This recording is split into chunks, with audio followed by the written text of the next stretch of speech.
What happened was, I think that the structures of capital shifted so that you had even less experience of your alienation. And I think it's because in the 60s, like the shift to people thinking themselves as consumers more than as producers, right? When you're a consumer, I think you still are experiencing your alienation for sure.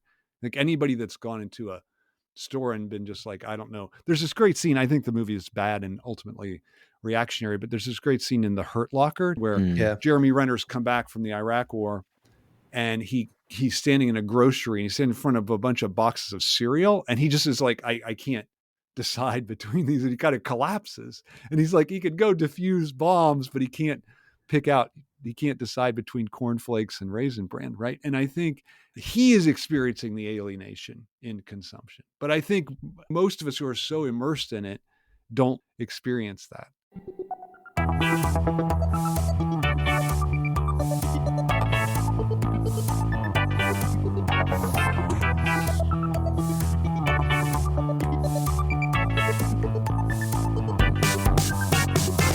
Milan ou Tripoli, Vilnius ou Benghazi, Paris, Moscou, on fait le bunga, bunga. Bangkok ou Bogota, Le Caire ou Jakarta, Gustavia, on fait le bunga, bunga. Stockholm ou Monaco, ou Montevideo, Oslo, Tokyo, on fait le bunga, bunga. Hello, you totally whole and fulfilled subjects, listeners to BungaCast.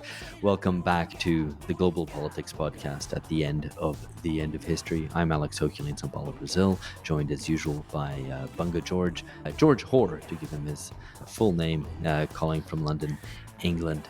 And I will introduce our guest, or as George suggested, I call him Geist, in just a second. I need to put in those sound effects where people just kind of groan at this moment.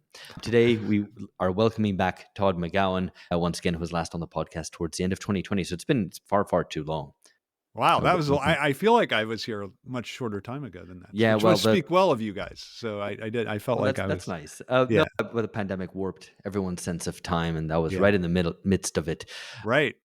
So today we're talking to Todd about the subject of alienation, and specifically his book from last year, which came out on Repeater, called Embracing Alienation: Why We Shouldn't Try to Find Ourselves, which is an enticing title. So alienation is one of the central concepts in contemporary philosophy and critical theory. And as we'll explore in more detail as we go on, Todd makes the perhaps surprising case in defense of alienation, which we'll come to in just a second, just to give Todd his full due in introducing him for those who are not familiar with his work or indeed his podcasting, which I also heartily recommend. Todd teaches theory and film at the University of Vermont.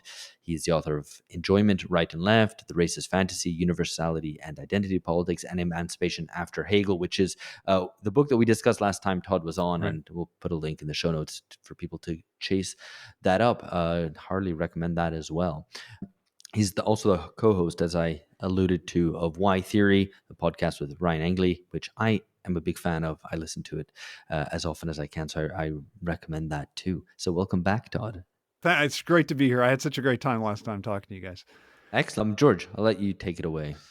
Yeah, thanks, Alex. And thanks for joining us, Todd. Yeah, so I guess this is quite a striking central thesis of this book that, we shouldn't try to find ourselves. I guess this makes things easier for all of us. That's one fewer task on the to-do list. Right. But yeah, so the central idea of alienation, as we were talking, very briefly before recording, maybe most of our listeners will have come across this concept, perhaps. But yeah, what is the understanding of alienation that's in this book? How would you define this much used and I think very important term in philosophy and critical theory? For sure.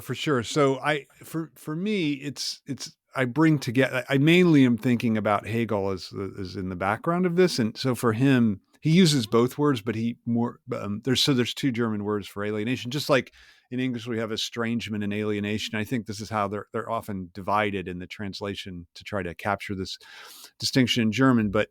In German, there's a word Entäußerung, which means coming out of oneself, and then the word Entfremdung. And he tends to use the word Entfremdung more, just like Marx does.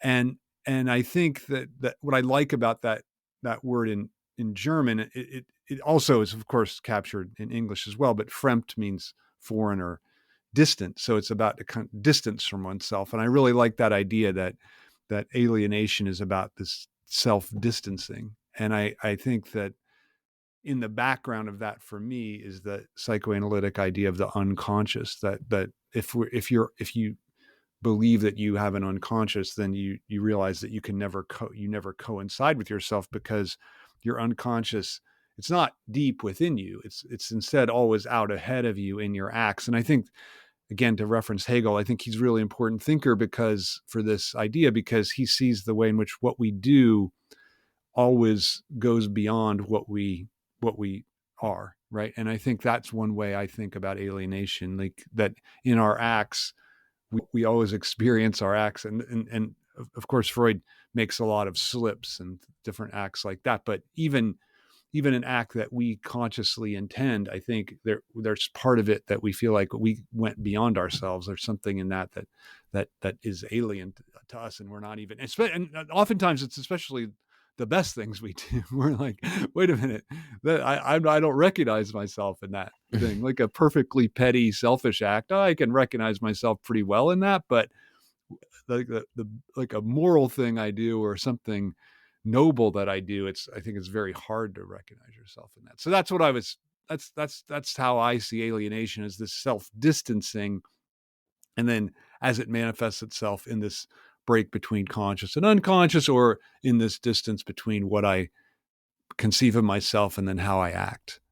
So this I guess this idea of self-distancing is generally thought of as a kind of a bad thing. We kind of want to be the same as ourselves. We want to recognize ourselves in our actions. We want to feel, I don't know if it's too far to take it kind of at home in the world, at home in ourselves, and that kind of intuitive understanding of alienation is that it's a bad thing. It's kind of that not recognition, that feeling of something not being the same as me in the things that I do or in my position in the world.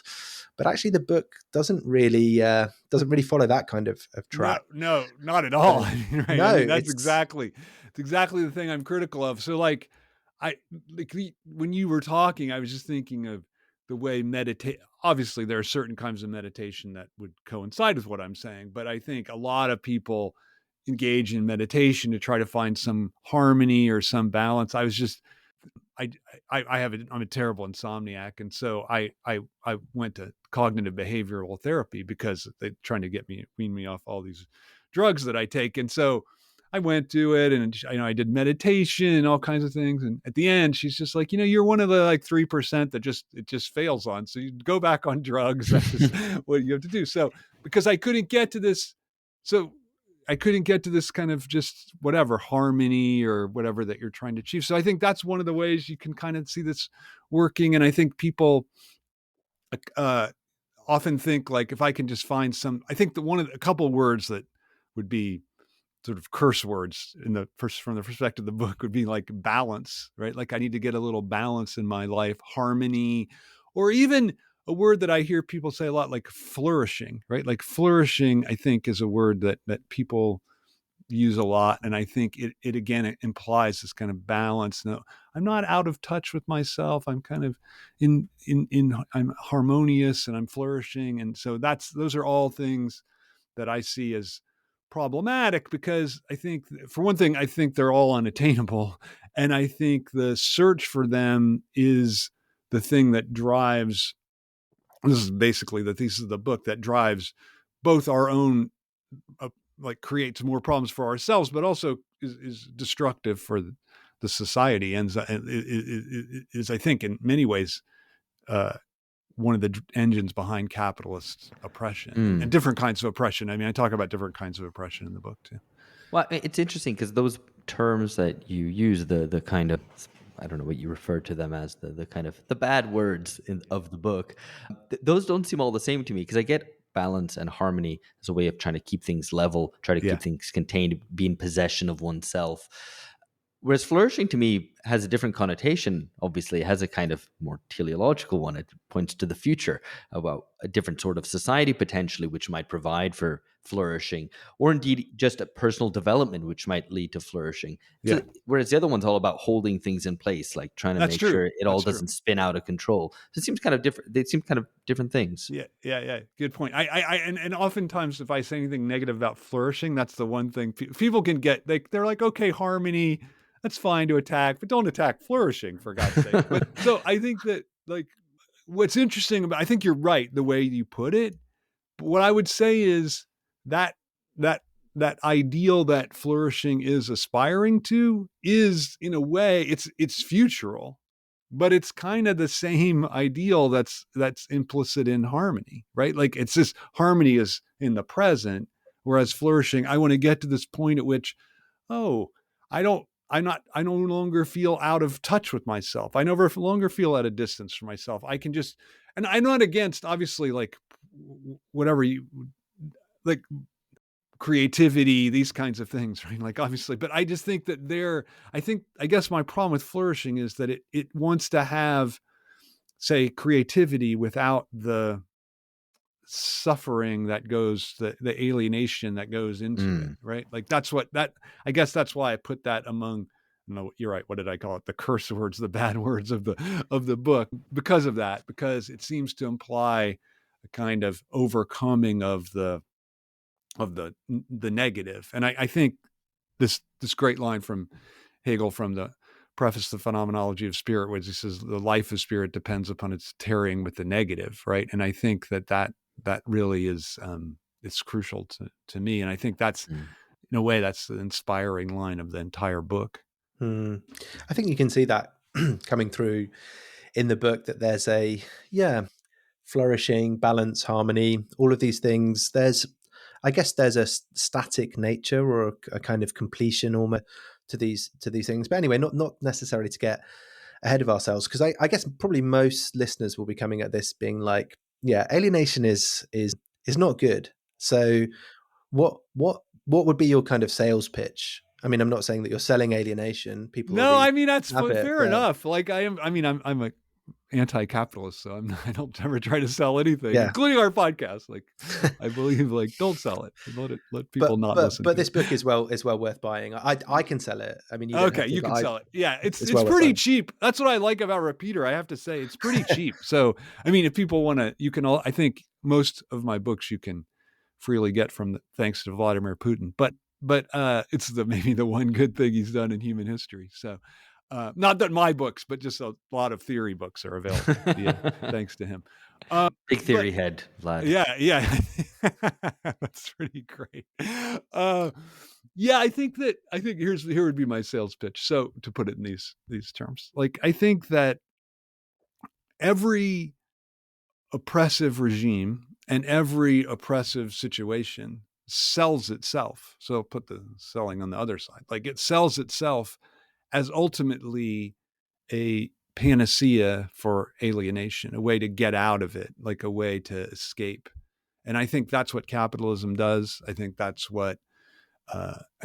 ultimately what racism does. I think that's what patriarchal society does. I think that's what every kind of oppressive situation you can think of does. It ultimately says, like, you can find a kind of wholeness if you just, and I think the biggest one for me is the way that certain identities promise, or is like ethnic identities, national identities promise wholeness. I think the destruction we're maybe on the verge of right now worldwide is, I think, a symptom of the way in which people are seeking, like, if we just, like, I think this is just a very clear example, right? Like, if we just get rid of all immigrants, then our identity will again be whole and won't be riven in two, right? Like, it's because of this influx of immigrants, our identity is riven in two.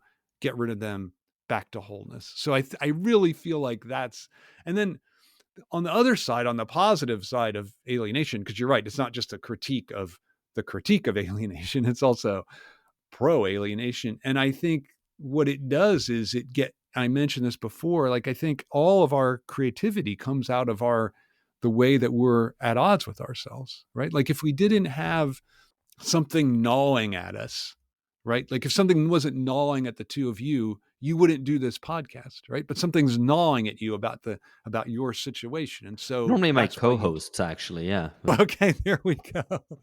There we go. But I think that's so to me, that's the positive side of it. And I think that's why, to use a term by someone I never quote, Sheryl Sandberg, I think we have to lean in to that idea of the thing that, I mean, maybe this thing, what I'm saying is as simple as the thing that damages you is also the thing that is the key to what's most creative about you. And so I feel like that's a really important way to think of it, and rather than trying to get rid of those things that are negative. No, I think. Sorry, go on, Alex. I've got some questions about the kind of politics of alienation, or the politics of anti-alienation, but I don't know if you want to do this. I can leave it for later, George. Yeah, I mean, I guess just maybe to dig a bit more into this kind of theoretical starting point before moving on to the politics, perhaps, because I think this does come through in the book that you have the kind of the anti-alienation argument. So this, the dangers of trying to overcome alienation, or of what I guess what is being sold in the kind of the appeal to wholeness, or the appeal, as you were just kind of talking about, this kind of, you can just get over alienation in some easy, some crazy trick, or some 5-minute thing that you can do and get over alienation. But there is also this point about the positive argument, and I just wanted to push you a bit further on this. So you say in the book that all creation depends on alienation, which is a process that uproots us from our place and from the given properties of our existence. So there is this kind of developmental, perhaps, this kind of forward-looking, I mean, not to put too many words in your mouth here, but it does seem like the argument you're making is that alienation is an important part of what leads us to develop creatively as individuals, as our identity in all these different dimensions. So maybe just a bit more on the positive aspects of alienation. Like, why? I mean, is it something that leads to creation and I was going to say flourishing, but I won't. Just creativity, or is it something that's essential? Like, is it a good thing, or is it an essential thing, or both? Well, I think it's both things, right? I think it's essential. I think it's unavoidable, first of all. So it's odd. I think you kind of put your finger on something that's odd about the book, right? Like, why argue for something that's unavoidable, right? Like no one writes books saying, oh, people should really breathe the air, right? That is stupid. No one would write that. Or people should drink water. I mean, maybe people do argue that we should drink water and not soda, but you get my point. But I think I think because it's essential, and it has this incredible fecundity to it, that I think when you embrace it rather than trying to flee it, I think you tap into that creativity that it gives us. And I think if you are trying to overcome it, I think you then miss out. I think that you stifle that to some extent. And so I think I guess for me, that's how I would think of it. Like, I would think like, okay, yeah, it is essential, but so it's unavoidable. But when as the title of the book says, when you embrace alienation, I think then you have a better chance of unleashing what is most powerful about it, I think. So I guess that's how I would answer that question. Yeah. Okay. So, I mean, that's a good starting point. Alienation, good, actually. Don't believe the hype, or don't believe the negative, the critique, the naysayers. Yeah. Yeah. The fake news that alienation is bad. Yeah. But why then does this concept have a bad rap? We might put it this way. Why is it that it seems to be one of the, kind of alienation, exploitation, injustice, all these things are, bad, definitely with a capital B. Why is it that this concept has come to play this kind of role in critical thought, that it's, one of the things that's no bueno, basically? Yeah. I like that a lot, that the series that you put it in, like injustice, and what else did you say? Like exploitation. Exploitation. I mean, Yeah. Obviously people are against those. Obviously I'm against those things, right? So it is.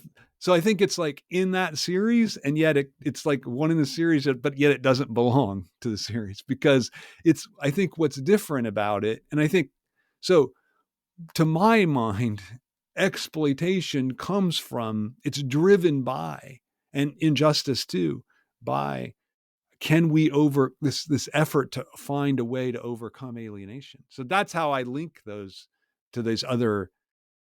I mean, I think I often use the term oppression, oppressive, whatever. I don't know if I say exploitation in the book. I kind of think I don't, but I definitely would say, I would agree with you. Like, I think that those things are definitely things we have to try to fight against. But I think to fight, the question you're asking is why alienation has gotten linked to those, I guess. And I guess my claim is that that's the error that I'm trying to correct. That I think alienation has gotten linked to exploitation when it really should be linked to actually the fight against exploitation, right? Like, it's not part of it. It's not a part of that. It's not an element in that family. Instead, it's part of the resistance to that. And I think and for me, as I said, Hegel is a really important thinker. You had me on talking about Emancipation after Hegel before. And I think he's the one who really sees this. Like, I think he's like, there's a kind of moment in history where Hegel sees, like, no, it's really this insistence on alienation that is absolutely crucial, because subjectivity is alienation, and we have to embrace our subjectivity is to embrace our alienation, and then that then can become the basis of thinking about the social order as a whole, which he doesn't. I mean, he works out a little bit in the philosophy of right, but he doesn't fully work it out. And so, although kind of, I mean, so, and then I think that position has basically been abandoned. So I think that part of, like, what the book is a turn back to Hegel. I mean, that's how I was thinking of it. Like, I don't think that it's really, I mean, I don't know. I don't think it's original so much as just as I say, like, something is missed. Yeah. So. Yeah. I mean, it's interesting because I mean, inadvertently, I think by George kind of enumerating these, social evils, certainly from a left-wing perspective, the Marxology kind of 101, not even Marxology, but like Marxism 101 understanding of Marx and Engels is like, well, you've got exploitation and you've got alienation. These are the two bad things. And maybe you have the economic explanation, which you find in Capital, and that's about exploitation. And then you have alienation, which is philosophical, and you find that in the young Marx, maybe in the 1844 manuscripts or whatever. I mean, that's quite crude. There are arguments It's made accurate, that, though. Yeah. yeah, I mean, well, Accurate. I think there's like I mean, all the true things, term there's a certain. alienation totally disappears in the like when he's writing about But I economy. mean, there's arguments made. I mean, I'm thinking now of like Istvan Mesros's book on alienation, which I remember really really marking me at the time when I read it. But this was years ago, so I don't recall exactly. But I found a convincing case that alienation was at the center, ultimately, of all of Marx's critique. That it all wound itself down to that is like lack of sense of kind of self-possession, control, possibility for flourishing, etc., etc., that it all works its way down to that. Is your argument then still running against that understanding in which a revolutionary politics seeks to ultimately overturn alienation? Yeah, I think so. I mean, I think that and the chapter where I talk about Marx, I mean, I do say, like, even though the term alienation disappears, he's kind of still talking about that when he's talking about the way in which your productive capacity has been taken from you, right? Like, that is a kind of alienation. Yeah. So I think that is true, and I think that, yeah, I think it's just it is, you could see the book as sort of Hegel contra Marx, right? Like, because, I mean, obviously, I think Marx's economic analysis is untopped and also far surpasses Hegel, right? Like, I think that, for instance, the analysis of the commodity in the first chapter of Capital, like, there's nothing like that in Hegel. And so I think that there's, like, that, to me, there's immense value in that. But I think the path, the revolutionary path that he lays out is a not just, he famously says we got to flip Hegel. He's just standing on his head. We got to flip him. this is in like one of the prefaces to Capital, we got to flip him onto his feet. And I say somewhere like, no, Hegel thinks better when he's on his head, right? Like, so we got to keep him on his head. And I think there's something kind of to that, right? Like that Marx wants that idea of flipping the dialectic onto its feet. Well, no, dialectics actually is about the fact that we're always on our heads. We're always we're never like standing stably on the ground. So yeah, I think you're right that there's definitely a critique of that Marxist project in the sense that as long as it's envisioned as overcoming alienation, and I think there is that dimension to it. And I think I talk a little bit about 20th century Marxists, and I think there's certainly that idea in them for sure. I mean, they're not shying away from that term in the way that maybe Marx did. No, I like that idea of saying, yeah, keep Hegel on his head. Yeah. I mean, in some ways, you do think better when your head's towards the floor. You got more blood rushing. More blood in there. Exactly. Alex, did you have another question on this? I've got I did want to kind of follow on, I suppose. Head questions. Yeah, well, maybe this is a good moment for it. I mean, we like to historicize on this podcast. That's the thing we like the most, other than like the occasional pun. I don't know. Maybe they're in competition with one another. But in any case, I think peak alienation, not in terms of the moment in which people felt the most alienated, or the most people felt the most alienated, but in which there was most self-conscious concern about alienation and politics directed to alienation. I think certainly in those terms was with the New Left in the 1960s. We made reference to kind of reactionary right concerned with alienation, and indeed I think it's one of the things you illustrate is how across the board this anti-alienation politics ultimately is.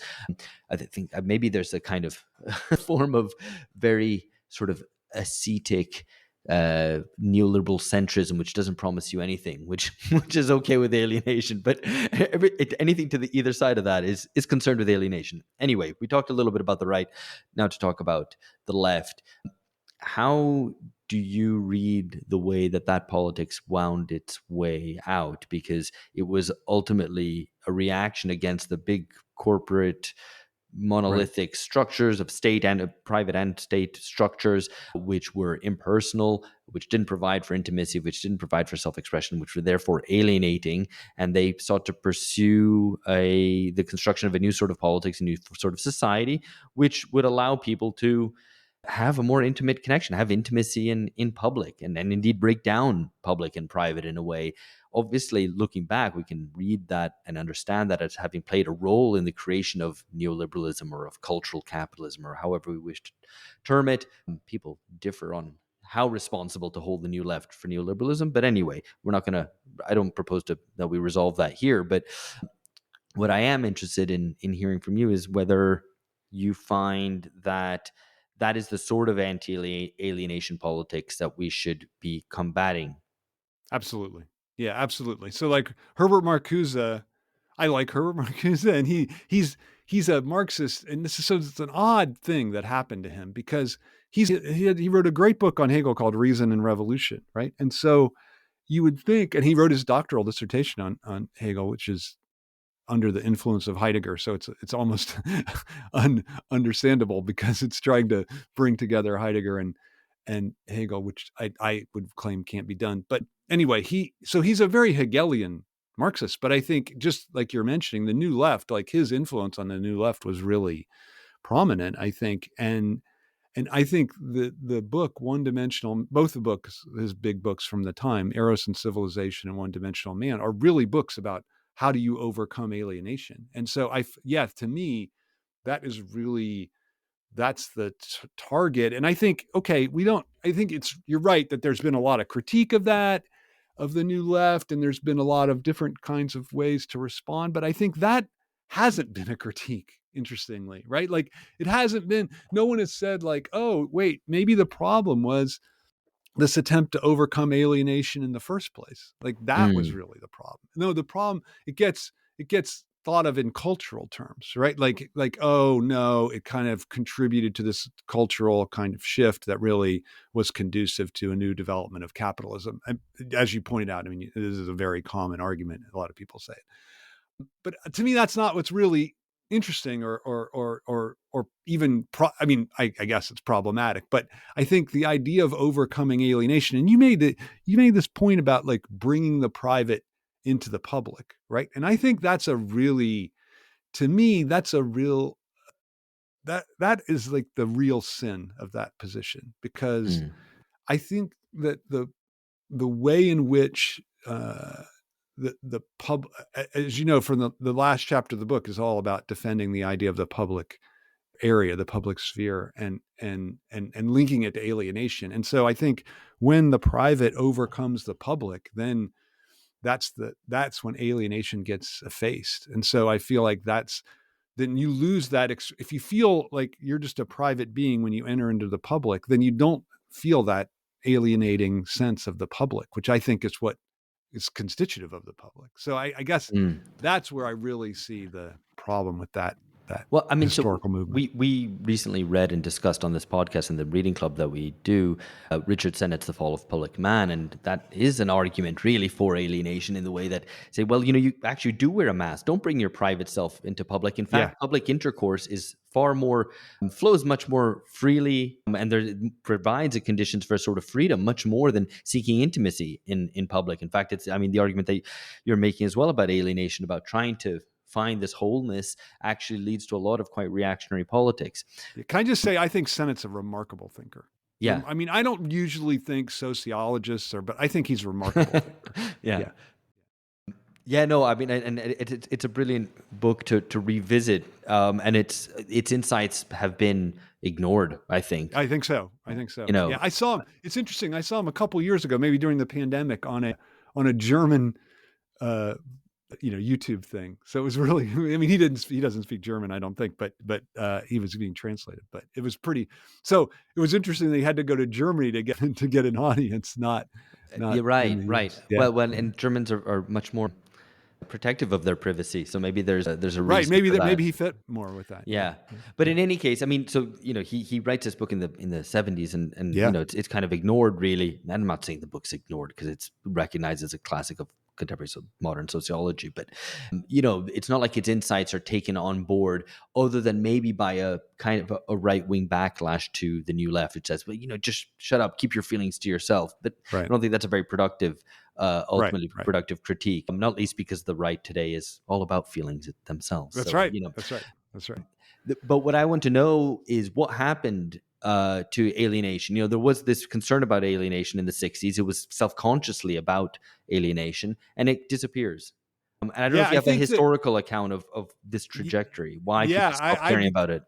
I'd be curious if you agree with this, but I'm just thinking about this off the top of my head. But I think that what happened was, I think that the structures of capital shifted so that you had even less experience of your alienation. And I think it's because of a shift to, I mean, like in the 60s, like the shift to people thinking themselves as consumers more than as producers, right? And I think that's I think when you're a consumer, I think you still are experiencing your alienation for sure.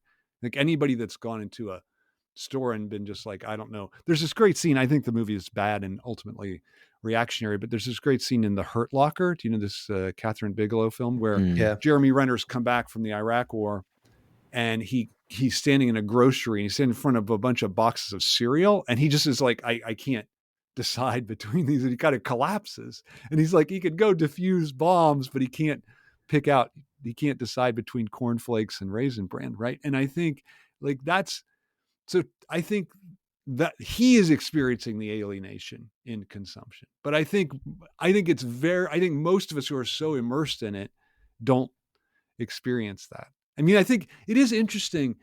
Like, there's this, I don't know if this is a movement today where you guys are, but today, so it's the Friday, February 28th, we're recording. And there's a movement in the US of don't buy anything anywhere, right? Like just don't, like kind of opt out of buying. And I think, to me, I like that I mean, obviously it's not enough and meaningless ultimately, but I think as a gesture, it's fine. I'm in favor of it. I'm even following it.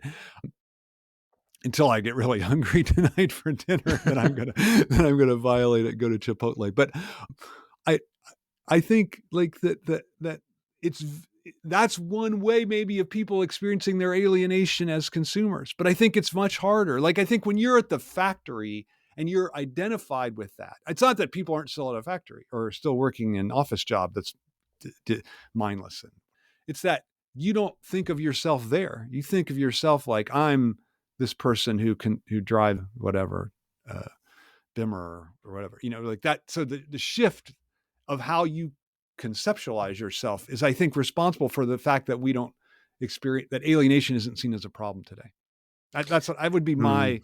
Yeah, that's what I would throw out there. it does seem to be, when you look at it historically, there's a link between understanding things in terms of alienation and I guess critiques of consumer society, or understanding the subject in terms of consumption. And maybe that is, instead of in terms of production, then the major evil is exploitation. And the more that maybe there is a distance between our understandings of ourselves and our kind of grounding in material production, or that's kind of how things are taken to be, the more we might lean towards alienation rather than exploitation. But I did have a question for Sure. some of the kind of the Hegel head listeners, Yeah. or maybe just some of the more philosophically inclined listeners that we might have. The book does talk a lot about, I guess, the relationship between subjectivity, identity, and alienation. The alienation being the lack of self-identity, and this, as you say, this lack of self-identity gives the subject distance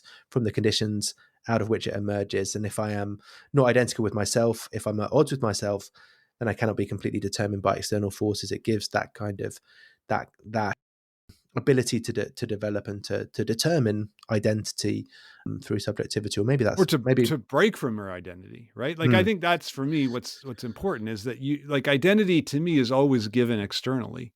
And so the ability to break from that is subjectivity. And I think that's you're right, there's certainly a Hegelian dimension to that. Although Hegel doesn't really emphasize, it's kind of a Sartreanized Hegel, right? Because he's much more concerned, Sartre, that's is to say, is much more concerned with our ability to break from our givens. And I think that's implicit in Hegel, but I think that for me is what's really important about subjectivity vis-a-vis identity, because I think identity is always imposed. Even if we think, oh, I'm making this up myself, it comes out of me. I think you're always taking the identity of the other, right? Like I think, or because you want to identity is constituted through recognition to the extent that we can be recognized. And that's always an external force. I think the great, I don't know if you guys have seen this film called The Substance. I think it's really Yeah. it's a great film. I think it was the best film of the year, so it has no chance to win the Oscar.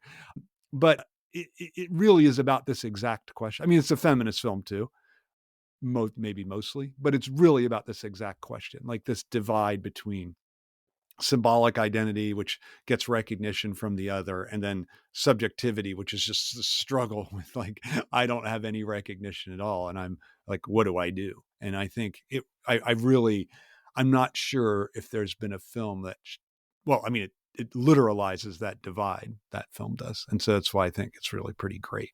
so yeah, so I guess As if. does in a different way Severance, just to throw that in That's there. right. No, it's a great point. Severance does too. And then the Mm, radicality of Severance, I think. I haven't seen season 2, so No, I haven't either. No yeah, spoilers I just for anyone I'm gonna here. buy when it ends, I'm gonna buy Apple for 1 month, and then Yeah, yeah. my son's like, "Why aren't you pirating it? What are you, a lunatic?" And I'm like, "I don't know."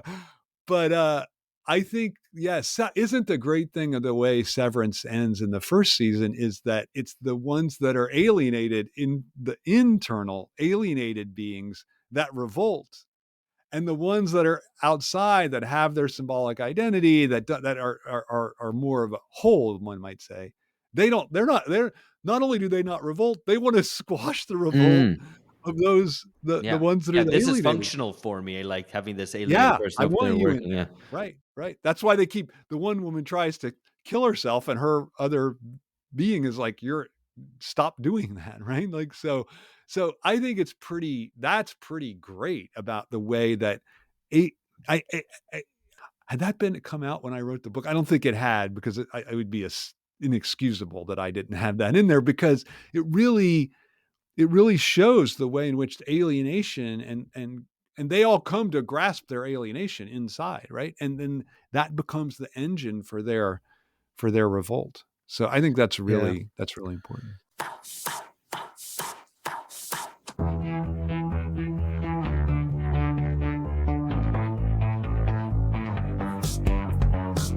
So I guess if if the book makes the case that alienation has a really close relationship to subjectivity, I mean, there do seem to be points where the argument is even extending beyond that, and almost that you would. I mean, I'll just put it to you directly. Would you say that we need to have alienation in order to be free? I mean, because you. Absolutely.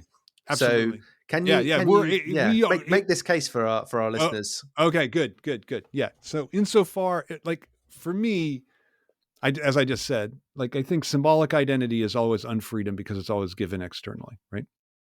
And then the alien subjectivity is what is it distant from? It's distant from our whatever identity we have. So the very inability that I have to become identical with whatever identity I take up, like I'm in front of the class, I'm a professor, and yet I like still feel like I'm not fully there, right? Like I'm something I don't fit. I feel like I'm a fraud, so I tell a lot of jokes, whatever I try to do, right? And that self distance, that is alienation. It is subjectivity, and it's also the freedom from being the thing that I am made to be, right? Like I think it's interesting because this massive contemporary movement on the right to be what we are, right? Like to embrace to double down on our identity, to really be our identity.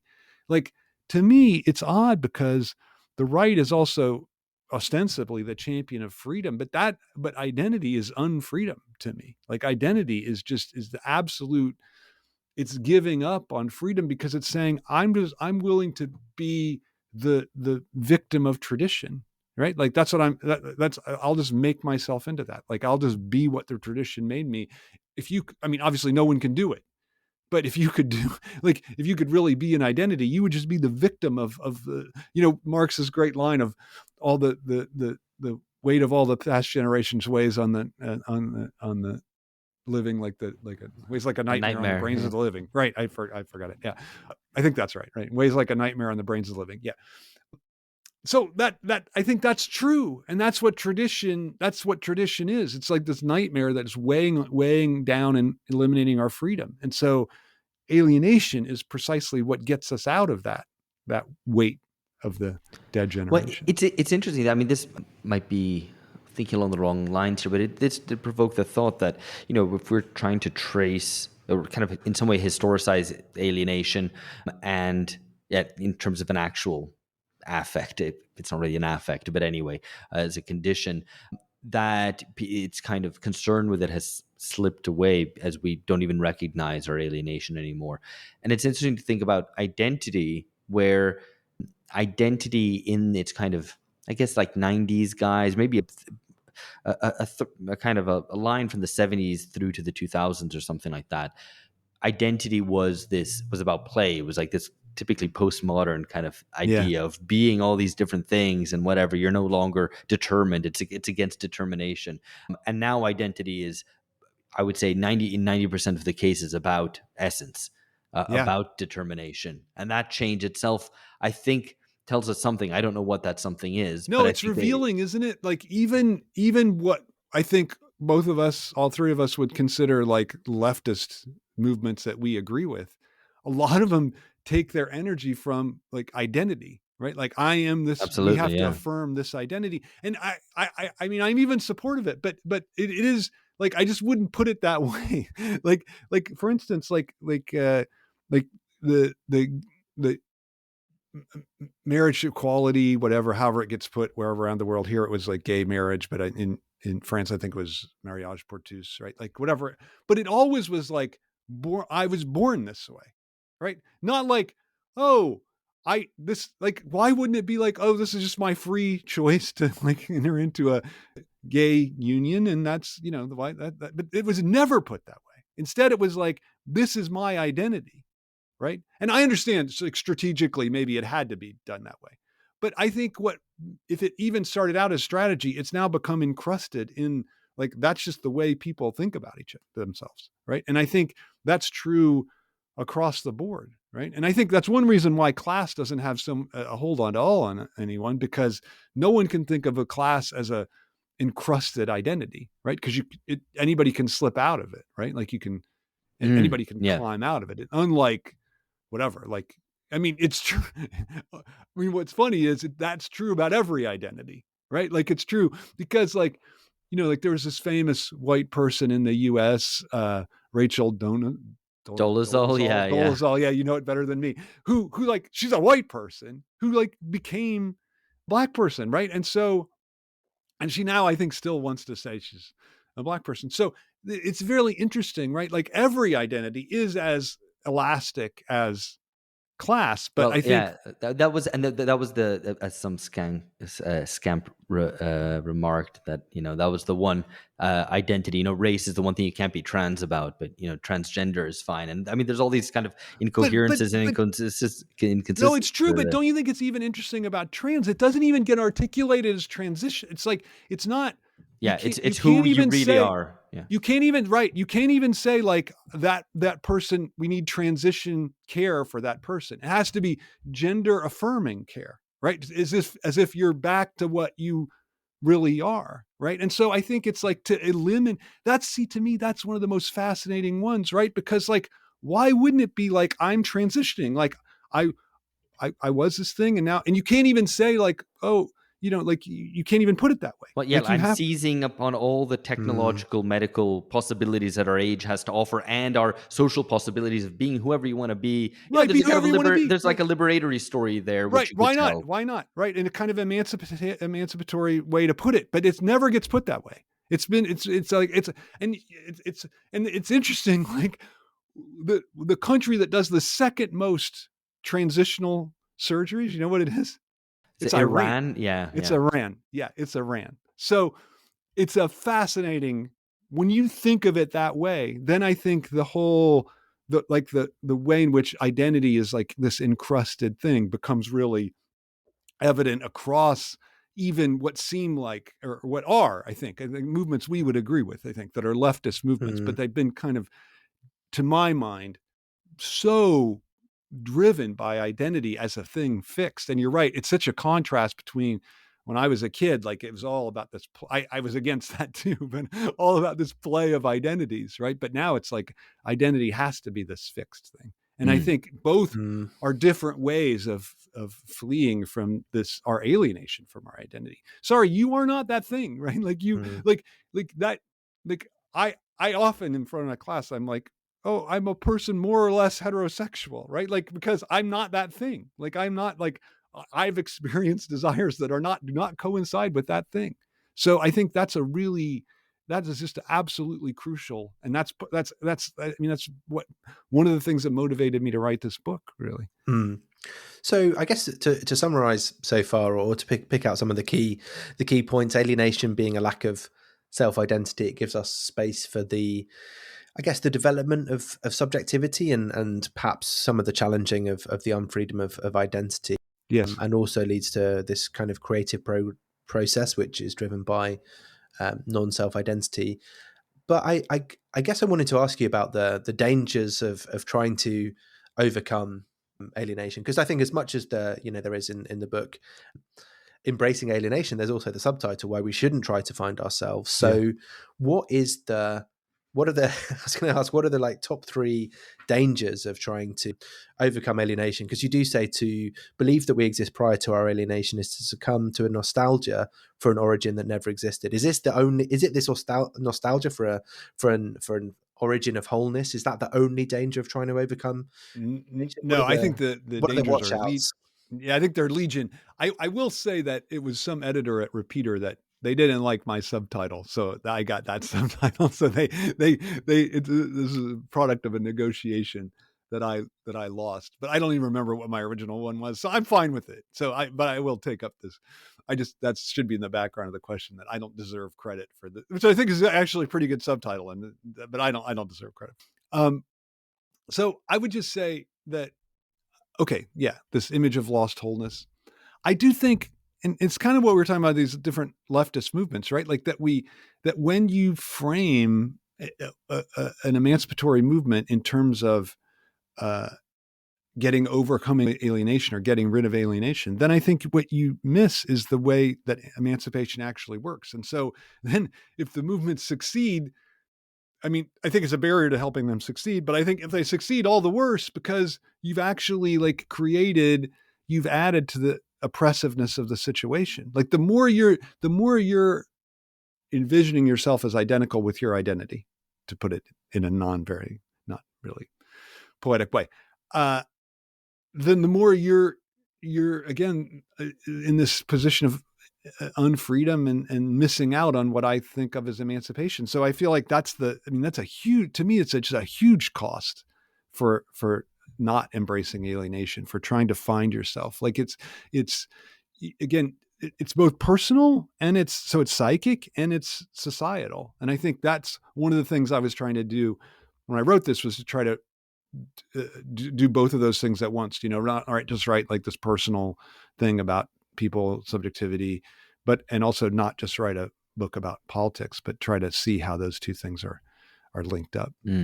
So what would it look like then, this on that societal level, as you were talking about, like a successful or a project that set out to remove or overcome alienation? What would it, like, how would that end up being unfree? I just wanted to push you a little bit on how this. Would it be unfree? Because I think actually the previous episode we did on emancipation after Hegel is very, like, there is a whole theory here of what emancipation can and can't be. That for listeners who haven't listened to that episode, one, they should pause here, go back and listen to that and come back. But for those who are too busy executives, they don't have time to listen to that other episode. How would you how would you kind of explain why that isn't an emancipatory project, or why it might fail? Right, because to me, emancipation is about, again, like, I really think like that German idealism has a nice definition of emancipation, like it's our self-determination, our autonomy, right? Like, and I feel like that its own, and I think it's kind of interesting thing, and I think that not, I think it's on often thought, I guess, except by Hegel, that we achieve that autonomy or that self-determination only through alienation. So it's only when we're, and I think you can link it, if people know Immanuel Kant and his moral philosophy, I think you can link it to that, because Kant's point in his moral philosophy is when you're following the moral law, you're actually completely alienated from what he calls your pathological concern. So your self-interested motivation, even your own good, right? Like if I don't steal from work because I'm hoping to get a promotion, for Kant, I've acted immorally, right? Like I have to follow the moral law just out of this duty itself. So it's completely alienating. And so I think there is this through line right through Kant and through Hegel, all through German idealism, about the way that that alienation actually removes us from, and this is why it's emancipatory, because it frees us from external constraint. And I think that's, to me, the real, that's what freedom is to me. And that's why I think capitalism is like, I know people pro-capitals are constantly saying freedom, freedom, freedom. But I think it's like, to me, freedom is incompatible with capitalism, because you're completely, as a capitalist, you're completely driven by an external constraint, right? Like if you don't do, this is just capitalism 101, right? Like if you don't exploit your workers to the max, then you are going to fail as a capitalist, right? Or if you don't move your production to a site where you can pay workers less, your firm is going under, right? So that, I think it's just like there's no freedom in that. And so that's part of how I see, or the way I see emancipation, that it has to be freedom in terms of this like autonomy, self-determination. Mm. No, I think that's really helpful. It did make me think, just as, Yeah. sorry, very quick comment, but just, that is what is interesting about Trump's attempt to take down the kind of order of neoliberal globalization, which is that it sets up a promise which it won't be able to deliver because it phrased it primarily in terms of protection, right? It's literally tariff walls, which won't deliver that freedom from the compulsion of economic competition, of global economic competition. And so only a much more radical political project would be able to Right, right, right. I realize mean, that. So no, absolutely true. Like, can you imagine if he really erected tariffs that eliminated like imports and like if you had to if Apple had to build an iPhone in the US, it would cost like $9,000 or $10,000. Like no one could buy one. So it's like it's not like it's a self-defeating project. Like that's why I mean I think it's really evident in every identitarian project, right? That it is ultimately self-defeating. And in this one it's just oh, everybody can but I think what's good is that it points to a contradiction that's there that absolutely. can be at least a spur to a more radical movement to call its bluff and go, okay, well, let's see Yeah, it let's then. do it. Yeah. Yeah. No, I'm totally with you on that. I'm totally with you.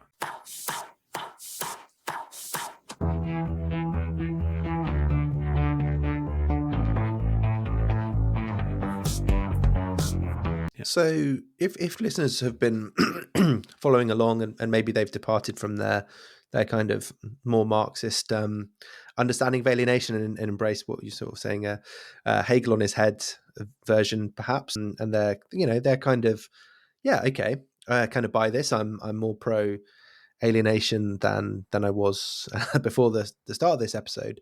What should they do about this? Well, I guess another way to put it, what's the positive project of the book? Is there anything there but beyond just kind of basically being like, oh well, we've all got to accept our limitations, I'm alienated after all, I'm just going to be kind of happy with that, and I'm not going to try and get over it, I'm just going to like accept myself as I am, and not eat, pray, love, but I'm just going to be like more accepting of my own alienated limitations? Or is there more of a positive, Mm, is there something we can do about this, or something yeah, we no, I should do? think there is. I mean, I think there is. I think that we can imagine, and I think we don't have to, I think we can even look historically. Like there are historical movements where I think that they're making alienation into the driving force of the movement, right? Like I think this is how I would read something like the Haitian Revolution until it got derailed. I think this is how I would read the French Revolution until it got derailed. So I think that there are ways in which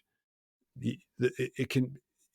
To me, it's just like a way to think about what is being demanded, and I like this idea of like force the contradiction to become apparent in the identitarian project, and also like just like we were talking about these different leftist programs that have just completely accepted a notion of identity. Like I think like no, like try to work maybe internally to those and shift them towards a embrace of alienation and embrace of subjectivity. And so I don't know, make films like The Substance too. I think like that's a pretty good, or vote for it for Best Picture. I don't know. Like I think that those kinds of like I don't think I'm not one of these.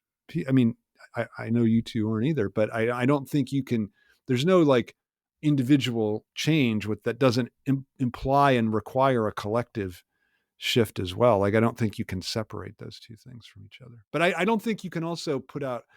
I think it's always a mistake to. This is a Hegelian point by me. It's a banal point, but I think like I don't think you have a roadmap for what the political response should be, right? Like I think because Hegel said, I think this is a pretty good point that so he's like human beings have never learned anything from history, and then this is a line that right wing thinkers always quote, but they never quote the exact next line, which is, and they're right not to learn anything because really each historical situation is totally particular, and you can't really gain any idea from what to do from it, right? And so I just think it's such a great point because like we're not like our situation isn't exactly like 1933, right? Like it's not exactly like that. I mean, certain things maybe you can say are consonant, but I don't think you can map out a direct thing to Well, do. we're But big I think, advocates on this podcast of not making that historical analogy and actually holding that in. yeah, I There's think it's very a little to learn from problem. that. I think it's a problem. I mean,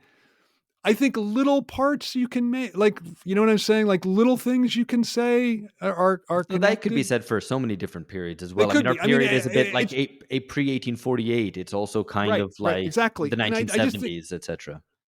well, I think what it is it's like every identitarian project has certain things in common, and Nazism is the sine qua non of it's the ultimate identitarian project, right? So that's why I think people constantly come back to it. Also, because it's lost all political. This is the other problem. I think it has lost all political. It seems to be politically you can mobilize it on whatever side, which is insane. Yeah. Like the AfD Mm. right now thinks that, oh, the problem with Hitler was he was a communist, right? Like it's a crazy kind of that's the current thinking in right wing Germany right now. So it's like it's a crazy thing. Like Mm. no, communists were the first person people put in Dachau, so that's crazy to think that. But anyway, my point. Sorry, I got derailed on this. My point is, yeah, you can't just draw historical analogies and then know how to act. I think you have to act in response to the exigencies of the situation. And I think, but all I can say is I think you have to have this idea of alienation in mind in terms of what we're striving for, right? Like that's Mm. all It's that's what I have to say. no, it's a good. I mean, in the conclusion, which is kind of arguing towards common unhappiness, and hearing you Yeah. talk there made me think, make alienation great again. This is a new and kind of different MAGA that we MAGA, might be, yeah, yeah, yeah, might be yeah. arguing Maybe for. I'll But have to get a shirt made up with that on I it. mean, You why not? should. And because you say like, but alienation is not unbearable in itself. It is unbearable when one believes in the possibility of an unalienated state in a past or a future free from the burden of it. The lure of overcoming alienation entraps subjects in the pursuit of a false possibility that deforms their perspective on existence. And you also talk about all of the ubiquitous calls for overcoming alienation. So it's.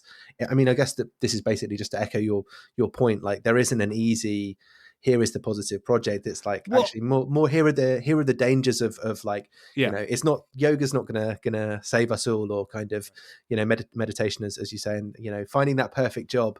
If you just like apply for this one, you could get it, and then there's no alienation, and it's like There's not everything right. is, Right. it's kind of like That, everything is then fine, and that's easy solutions don't generally tend to work to life all right. problems. I think that's true. I mean, the only thing I would say, and this is the last chapter of the book, is I do think like affirming the public sphere as a livable space is a real exigent project No, today. and I And I think the real think and oh, sorry to interrupt you. no, No, go ahead. I think the real challenge is to distinguish that from the prevailing therapeutic ethos, left and right, which is the main form of compensation that is provided today to people as a kind of anti-alienation politics. Basically, that you'll be recognized for what you are. The history of your identity had great things in the past. Look at like Yeah, these very cheap forms of compensation that we have in lieu of democratic accountability, public I power, couldn't and agree so more on. with that. Yeah, couldn't agree That's, more with I that. think that's a really important point, actually, that which yeah, I didn't really sort of, yeah, I think it's just worth bringing out that I guess alienation, or a focus on alienation, does fit quite well with a kind of therapeutic culture. It is that kind of restoring of, as you were saying in the beginning, Todd, like harmony, balance. It all slips together quite nicely, and then there are some easy false solutions being offered. But Alex, I think you had some questions on immediacy, which you should ask Well, yeah, immediately now. I know that you've done some things around Anna Kornbluh's and responded to Anna Kornbluh's book Immediacy. We had her on at the end of last year. Just this week had Jensen Suther on, who wrote a critique of her book and talked to her about it. So I'm in two minds about whether to do this, because it might be just too much immediacy, but I think it's a good plank for conversation at least. And listeners, this episode might come out before the Jensen Suther one, so you might be getting this in reverse. Anyway, that's a lot of throat clearing. He's Hegelian, so that's Yeah. interesting. Well, He's yeah. critical of her. Yeah, yeah. Yeah, and so I wanted to maybe put a similar question to you that I put to him, whether you follow along the critique of her for being, for a certain kind of vulgar materialism in trying to, because like, okay, look, we can all agree between us that a lot of autofiction, memoirization, all the kind of cultural phenomena of immediacy are bad and crap art, and it doesn't allow any art, any independence with which to critique society is just a kind of it's in line with the therapeutic ethos that we've just been talking about and critiquing. So you can say that, okay, that's all bad. Her attempt to say, well, this is because of this late capitalism, or too late capitalism, as she calls it. Is that an argument that you buy, or a kind of form of an account of causality that you sign up to, or no?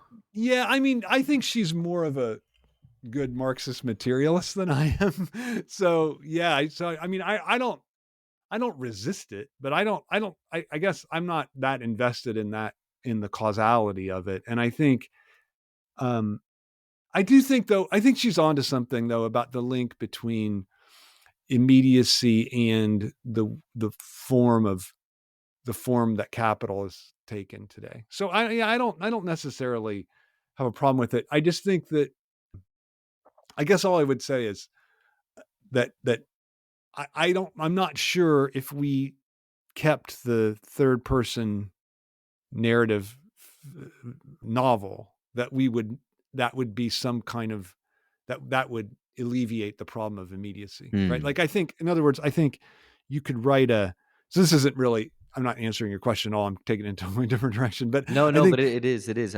Go on. okay, because and I also think you could write a memoir that really delves into the mediated structures of a situation, right? I mean, they tend not to, and those tend to be not ones that sell. But I've even read one. I have a colleague that writes memoirs like that, so, or nonfiction like that. So I think, like, that's all I would say. Like, I don't think you can identify a form so clearly, like third person narration, novel, and memoir, with immediacy, because I think you could, like, I've read a lot of third person narration novels that are flush with immediacy, right? So Yeah. I guess that's I think it's a great book, and I think Anna's an incredible thinker, and I think that she really, but I think this is a case where maybe she allowed her own uh, proclivities for a certain kind of novel. If you go into her house, I've been in her house a few times, but you go into her house, I mean, it's incredible. Like, the number of Victorian, just general 19th century novels that are, the spines are all broken. So you can tell, like, these are not, it's not like Gatsby's library where they have, I mean, the pages aren't Right. even cut, they're like, these books have been read, and there's like bookshelves and bookshelves. And, these Victorian novels, they're all ungodly long, right? Because they got paid. They were usually written in installments, and they got paid for the more they wrote. And they're just all read. She's read them all. And so it's like really impressive.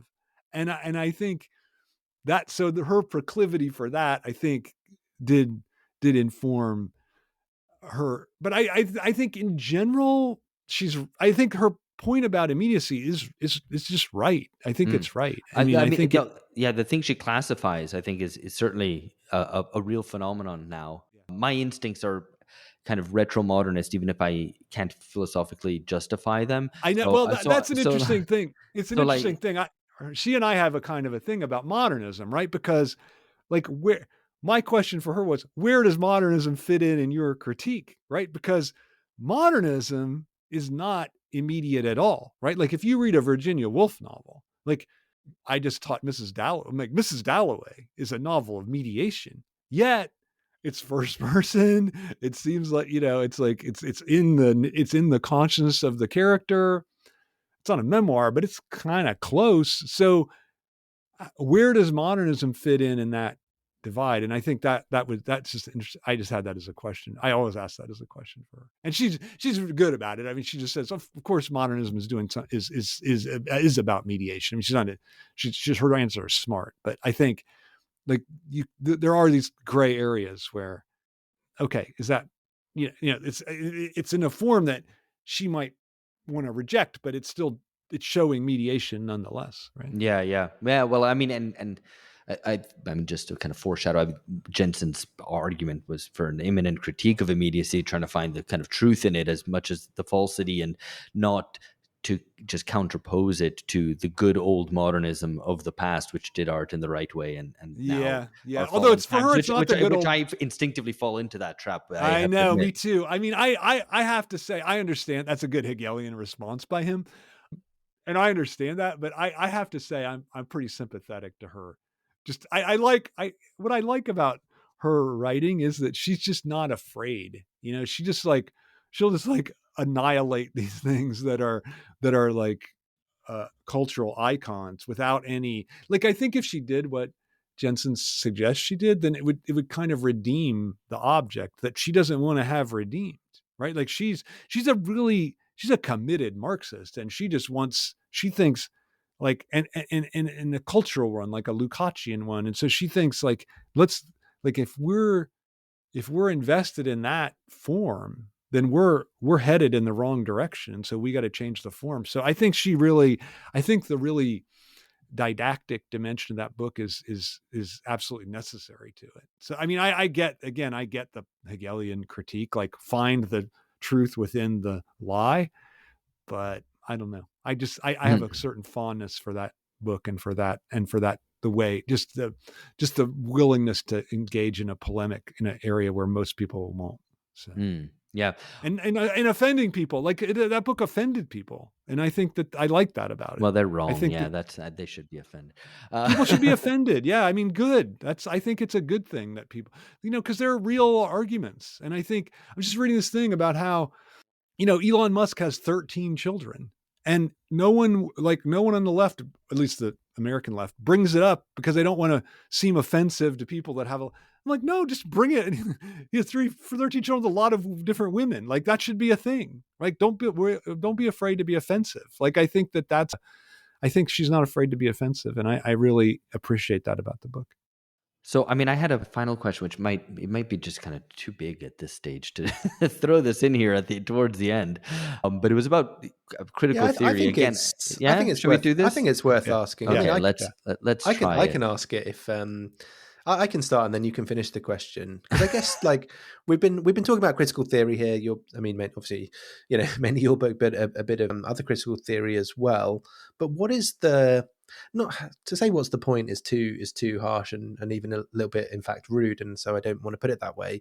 More maybe what is the task of critical theory today, if one of its central conditions of existence, i.e. kind of a workers' movement that's fairly self-conscious and maybe even ready to take power or to kind of control society, if that no longer exists, what is the who is the audience of Mhm. this theory? How does critical theory kind of function without the working class? Like what is the how does that change what you can achieve, or what is reasonable to expect from theory if the praxis is in a different kind of level than it might have been previously? Are you going to ask the second part, or is that's the whole I thing? think that was the question. I mean, that was the question. I could Okay. But Okay. it's, I Good. mean, because yeah. I think because it like how does it provide a response to contemporary nihilism, right? In all its forms of the kind of left identitarianism, of right identitarianism, relativism, conformism, etc., etc. Yeah. Yeah. My retromodernism is like, yeah, just Enlightenment humanism, the radical Enlightenment again, and yes, but somehow I don't feel like that's enough. No, I agree. I mean, I think I'm pretty proximate to you on that. Like, I think I'm kind of for Enlightenment humanism, but it's not quite enough, right? Like that's sort of my position. And I actually think this disappearance of, and I don't think it's not a disappearance of the working class. It's a disappearance of people who want to take up the mantle of working class, who want to see themselves as the proletariat or the working class. And I think that's always been difficulty of Marxism and communism. Like who wants to be, and this is why all these movements are like, oh no, like the subject it's not the proletariat, it's the third world. The subject is all the different people that are marginalized and but no one ever wants to be that subject, right? Like you can't have a movement where no one wants to be the subject of it. So I think that is a real problem historically within Marxism, I think. But I guess I feel like today it's just interesting that you asked that question, because I feel like precisely the absence of that class, again, people identifying with it, makes critical theory more exigent. Because I think it's hard to get our bearings. I mean, it's hard for me to get my bearings. And I think like theorizing is what allows us to get our bearings in this society. And I think it's really interesting to me how much like podcasts, different videos, different things have like the audience for them among people that aren't necessarily academics at all has just, and this is one way in which Marx's famous line about how capital will give the tools for its own grave diggers, right? Like, I think there is a way in which obviously most of the forms of the internet are making people stupider, but there also are these moments where like they give access to theory to people who otherwise wouldn't have access, who don't even have time or are too tired to read a book, right? Like they can listen to a thing that tells them everything that's in the book, which is we've just done, so no one has to read the book that I wrote.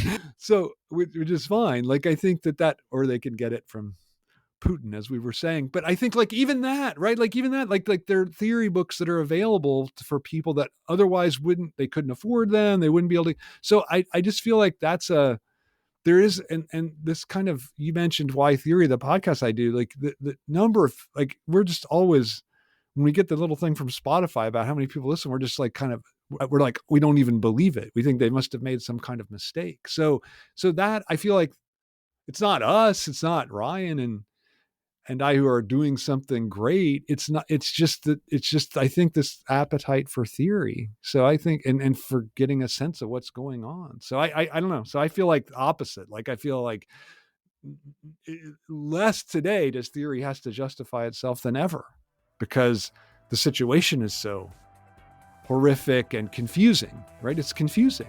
And I think that's why we need a critical theory today. Very good. I think that's a great place to leave it. That's much better than throwing your hands up and going, well, it's a poly crisis and things are interacting with one another. No. I can't do that. Yeah. Good. Excellent. Okay. All right, Todd, thanks. This has been great. Thank you guys so much for having me.